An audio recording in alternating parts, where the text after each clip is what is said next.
ciidanka xoogga dalka Soomaaliyeed oo soo faarujiyay dhammaan fariisimankii ay ku lahaayeen dhammaan gobolka Shabeellada Dhexe sida degmada Mahaday, degmada Jowhar, degmada Balcad iyo goobo kale oo dhinaca badda ah. ma hadda aad guuraysaa fariisimanka laga soo baxay ma ka sheekin kartaa ya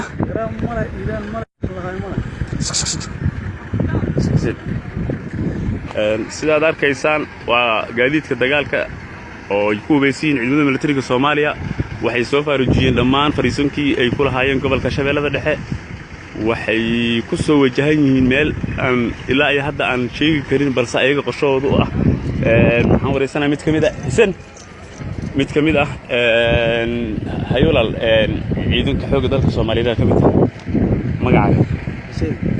haye ciidanka saakaalkay ka soo baxeen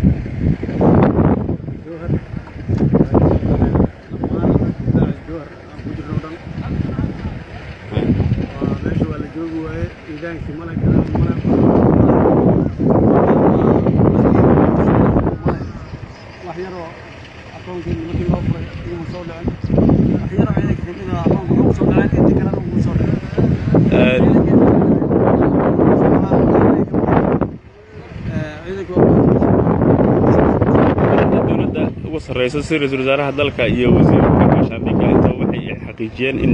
shirkii la dhameystay intii goobaha shaqo ku sugneed taasi maxaad ku beeninaysaa raiisul wasaaraha aniga bandhigiisa waa la sheegay sida uu sheegay saxabka dadkii waxa loo dhiibay ayaa dhex ka hubsaday soo gaaray ciidanka madaxda oo qaybaha hadda waad socotaan waxaa ii muuqdo ciidan aad u fara badan iyo waxa gaadiid dagaal iyo waxa ii muuqdo maartay gawaarida lidka diyaaradaha ay saaran xambaara marka halkee la dhihi karaa ma noo sheegi kartaa si hordhac ah halkay ku wajahan yihiin maya ma sheegi karo meel ay ku wajahan yihiin madaxa xakunto oo ciidanka wado laakiin waxaan ku sheegi karaa in aad iyo aad haddii garaam iyo nidaam la yidhi qofka noolaa karo si lagu joogo meesha way adag tahay waa mahadsantahay Xuseen asgari waxaan rabaa inaan kula hadlo magacaaga hay ma waxaa tahay asgari sida ka muuqato hay ma wasiirka dalka Soomaaliya iyo wasiirka hoggaanka gaashaandhigga colaad Roble waxay sheegeen in shirkiina ciidan xuquuqdiina la siiyay taasi maxaad ku beeninaysaa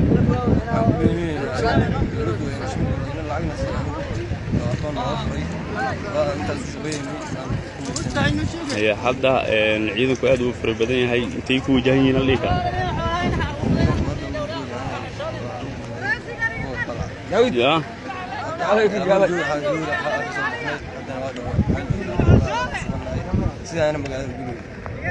magaalada aad galeysaan hay asgari waa inaan kula hadlaan rabaa okay hay asgartu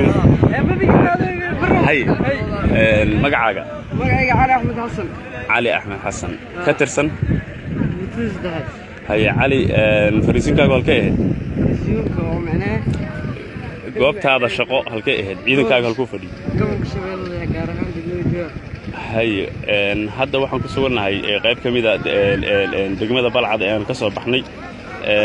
maxaad sababta u soo baxdeen bulshada ma la wadaagi kartaa xaquuq la'aan badan la'aan hay rag badan xaasas jiro way qabaan guriyada guriyada dabal mashido halka ay soo jeedaan kamida ya way wada maqayeen waxa dawladda hawlgalaal ku haysato ya wasaaraha Soomaaliya wuxuu sheegay in xuquuqdiina la dhameystiray intii goobaha shaqo ku sugneed adiga waxa ka muuqda hadda inaad ku sugneed fariisinkaagii shaqo sida maartay bulshadu ay ka dheehan karto xuquuqna ma aan helina leedahay warka raiisul wasaaraha iyo hadalkaaga ah waan baahanahay sidee isku qaban karaan oo xuquuqdeedii maqan waa isku qaban karaan kulliitu rag waa heleen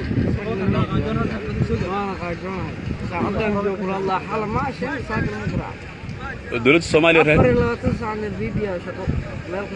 ma martay tirikoobkii iyo farihii hay adigoo martay wasaaraha wuxuu sheegay cidii faraha marta maartay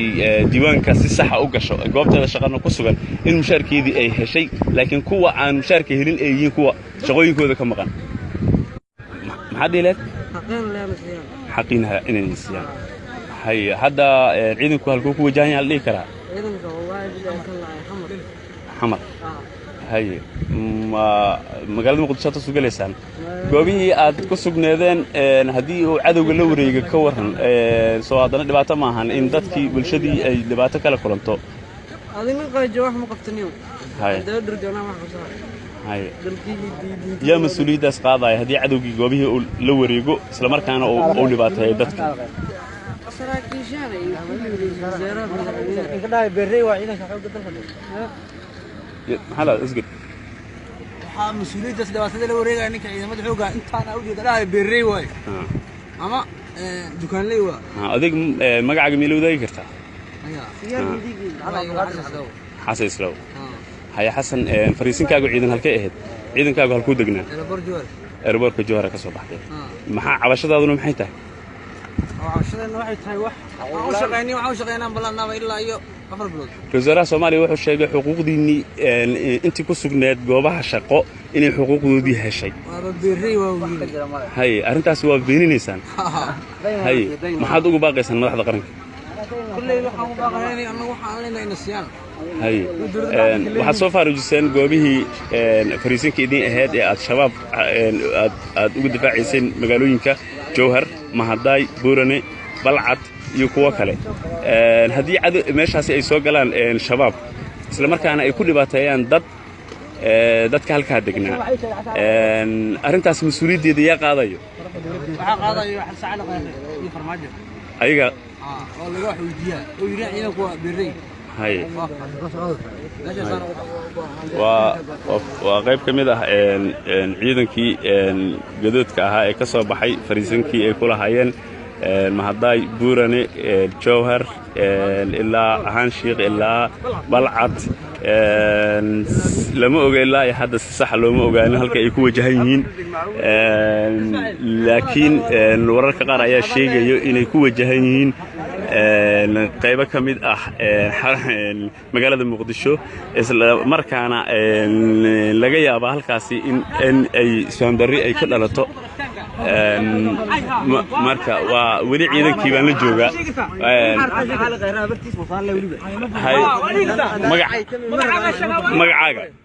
magacaaga Ismaaciil waxaad ka mid tahay ciidanka xoogga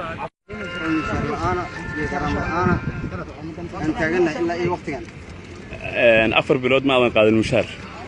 garan waxaad qaadatay malaha waayahay wasaaraha dalka mar uu hadlay wuxuu sheegay in cid alaale cidii ku sugneed fariisinkoodii shaqo isla markaana diiwaankii saxda ahaa martay xuquuqdeedii inay heshay taasi ma beeninaysaa waa beentiis waana propaganda waxaana ku cadeynaysa meediyaha lama kala riisaaluhuna waa qaa'in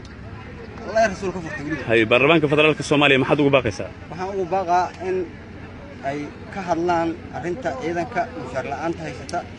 iyo beenta propagandada oo risaalaha dalka asagoo ah mas'uulka dawladda uu sareeyay ku xiga asagoo ah oo been sheegay oo waliba leeyahay ciidanka mushaarkeedu waa siinay hay ciidanka hadda uu socdaa waxa ay muuqda gawaari fara badan oo kuwa dagaalka ah waxa ay muuqda ciidan aad u hubaysan bulshada ma la wadaagi kartaa halka dhabta ah ee ciidankan ay ku wajahan yihiin ilaa ciidankan aad u hubaysan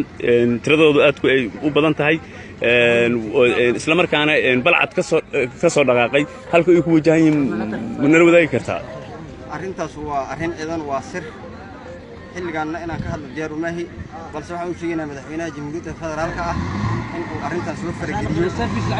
oo ka hadlo oo mushaarkeeni oo na siiyo shalay asaga ballan qaaday inuu muhiimadda ciidanka xoogga dalka uu siinayo maantana waxay taagan tahay in garaamkii uu risooro garaamkii ilaa isbeesadii ilaa mushaarkii oo jartay haddana uu miidiyaha ta soo istaagay ma baxishoonayaba oo leeyahay ciidankii mushaarkeedu waa siinay hay waxaan u sheegaynaa madaxweynaha jamhuuriyadda federaalka markii koowaad aan ahayn oo markii labaad ahayn oo markii saddexaad aan ahayn markii ay idinka maqnaato tusaale ahaan sida hadda aad ii sheegtay waxaa kaa maqan 4 bilood oo xuquuq ah hadday tahay mushaar hadday tahay iidaan iyo hadday tahay specific intaba markii dawladda xuquuqda ay bixi tagto intaasoo bilood ee aad ahayd muwaadin u taagan difaaca qaranka Soomaaliyeed isla markaana gudanayo waajibaadkiisa ciidan haddii dawladdu ay wax bixi tagto xuquuqdaasi ma leedin siiyaa mise sida ay ma heshiin xuquuqdiina afar bilood xuquuqa on aan helnay ma jirto garaamkii iyo raashinka aan cunaynay aan la'aanahay oo uu naga jartay reesharu marka maxaad isleedihiin marka sababta leedin leeyahay $100 aan qaadanaynay waxa aan ku safraynay in wadankeena u dhimano aan difaacno aysan lacag ahayn boqolkii ayaan ka galay marka risaaraha Allah ka shaafiyo $100 aska madaxweynaha jamhuuriyadda federaalka waxa ka codsanaa in uu sharkiinina siiyo barabagandada risaaro oo wadana uu joojiyo waa dawlad dumis annagu dalkeena salana u taagnin maanta u taaganahay weligeena u taagnayna ajeed waxaan ugu baaqaynaa inaan ra'iisul wasaaraha maxkamadda militariga aan saarayno wadada wada ku socdo ku sii socdo wassalaamu calaykum ajeed waad arki kartaan ciddii islah waa maaragtay barbagaan gawaarida dagaalka ah ee tiknikada ah ciidanka geedaha hoostiisa fadhiyo bishu waa maarso Soomaaliya xilliga aad bay u kulushahay cadceedu waad dareemi kartaan asgari baahan qaarkood ay ku sheegayeen in isla 40 saac aysan wax cunin haddana xuquuqdoodii dawladda Soomaaliya ay kula hayeen ay ka waayeen ayadoo la ogyahay in dawladda Soomaaliya madaxdii ugu sareysay oo kamid yahay ra'iisul wasaaraha dalka oo sheegay in xuquuqdoodii ciidan la baxshay kuwii ku sugnaa goobaha maraan booqday fariisin kamid ah fariismankaasi ciidanka ka soo baxay waxay ii xaqiijiyeen in 4 bilood aysan helin wax mushaar ah wax xuquuq ah raashin ah nolohu oo waayo raashin oo dano waxaad dareemi kartaan in baawur dagaal ee halkii hortiina ka muuqato waxaad arki kartaan ciidamo aad u careysan oo mararka qaar hadalladoodu aysan ahaanin waxaan hadli doonaa askarigani soo socda magacaaga ii sheeg walaal inaan kula hadlaan rabaa magaca salaad cali xuseen salaad حتى ciidanka xoogga dalka Soomaaliyeed xageed ka soo boqoshay oo saaka ka soo dhaqaaqday maxaa soo dhaqaaqday haye sababta u soo dhaqaaqday maxay tahay sababta u soo dhaqaaqday waxay tahay lacag la'aan awgeed mushaar la'aan awgeed haye mushaarku ilaa intee leego idinka maqan yahay ilaa iyo 4 bilood haye ayaaba niga tageen haye waxa la siiyay la waayay haye anaga tahay meel baan haye sida daraaddeed oo soo baxnaa dawladda Soomaaliya madaxda ugu sareysa oo kamid yahay ra'iisul wasaare Xasan Cali Qarre wuxuu bulshada la wadaagay maruu midiyaha aan la hadlayay iyo ururada bulshada qaybaheeda kala duwan iyo saraakiil kamid ah ciidanka xoogga dalka Soomaaliyeed wuxuu xaqiijiyay in cid alaale cidii ku sugneed goobteeda shaqo in ay heshay xuquuqdeedii ciidan taasi maxaad ku beeninaysaan salaam haye hadda waxaan ku jeednaa jihada xamar xigta ah halka aan u socono sida dhabta ah ee aan ciidankan tirada badan leh gaadiidka dagaal ku hubeysan ay tagayaan mana la wadaagi kartaa maya waayahay salaad waa maasan tahay waxaan la hadli doonaa mid kamid ah isagana ciidanka xoogga dalka Soomaaliyeed walaal magacaaga adigoo ku bilaabay إسماعيل حسن كولو إسماعيل وحكمت هاي عينك حق دلك سومالية حاجات كسو بقوشي ساكي ما حسب صوب بقوش وحشيقنا إحنا وراء هذا الشيء